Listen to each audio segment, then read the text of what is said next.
بسم اللہ الرحمن الرحیم الصلاۃ والسلام علی رسول اللہ السلام علیکم۔ فروری 2020 اقوام متحدہ 9 افراد کی معروف ترین سماجی میڈیا اپلیکیشن ٹک ٹاک پر اپنی پہلی تاریخی اپیرنس دیتی ہے، اور محض 3 ہی دنوں میں ان کی صرف 2 ویڈیوز 1,62,000 فالوورز اور 12 لاکھ لائکس وصول کرنے میں کامیاب ہو جاتی ہیں۔ اگرچہ یہ ٹک ٹاک غیر سنجیدہ افراد کا T20 اور T10 طرز کے مزاح کا ایک پلیٹ فارم ہے، لیکن اقوام متحدہ کی ویڈیوز کو اتنی پذیرائی ملنا کافی حد تک حوصلہ افزا بھی تھا۔ ناظرین و سامعین، آپ یقیناً سوچ رہے ہوں گے آخر اقوام متحدہ کا ٹک ٹاک سے کیا لینا دینا؟ تو اس کی وجہ اس صدی کی پہلی باقاعدہ سوشل میڈیا انفوڈیمک کرونا وائرس ہے۔ جی ہاں، جہاں اس عالمی وبا نے بین الاقوامی برادری کو بلا امتیاز رنگ و نسل، ملک اور مذہب شدید متاثر کیا ہے، وہیں ان کی سیاسی، سماجی اور مذہبی سرگرمیوں کو بھی کافی حد تک مفلوج کر کے رکھ دیا ہے۔ اور ان سب کے ساتھ ہی ساتھ یہ سوشل میڈیا پر افواہوں، غیر مصدقہ معلومات اور سازشی نظریات کا ایک مرکز بن کر بھی ابھری ہے، اور یقیناً اس طرح کی صورتحال میں اس وبا کے متعلق درست معلومات کا حصول بھی بذات خود ایک بڑا چیلنج بن گیا ہے۔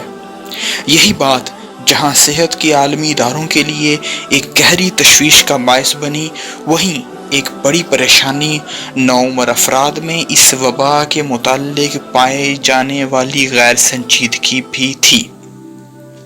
اسی تناظر میں اقوام متحدہ خاصی سوچ بچار کے بعد ٹک ٹاک پر خود آ کر ان 9 افراد کو اس وبا سے بچنے کے لیے حفاظتی تدابیر اختیار کرنے کی ہدایت بھی کرتا ہے، اور اس کا نتیجہ حیرت انگیز طور پر کافی خوش آئند تھا۔ یقیناً اقوام متحدہ کے درست اور بروقت معلومات فراہم کرنے کے اس طرح کے اقدام قابل ستائش تو ہیں، لیکن بہرحال 21ویں صدی کی ہر لمحہ بدلتی ڈیجیٹل ضروریات میں ٹیک ٹینز یا جنریشن ایکس کے لیے یہ کوئی ایک مستقل حل نہیں ہے۔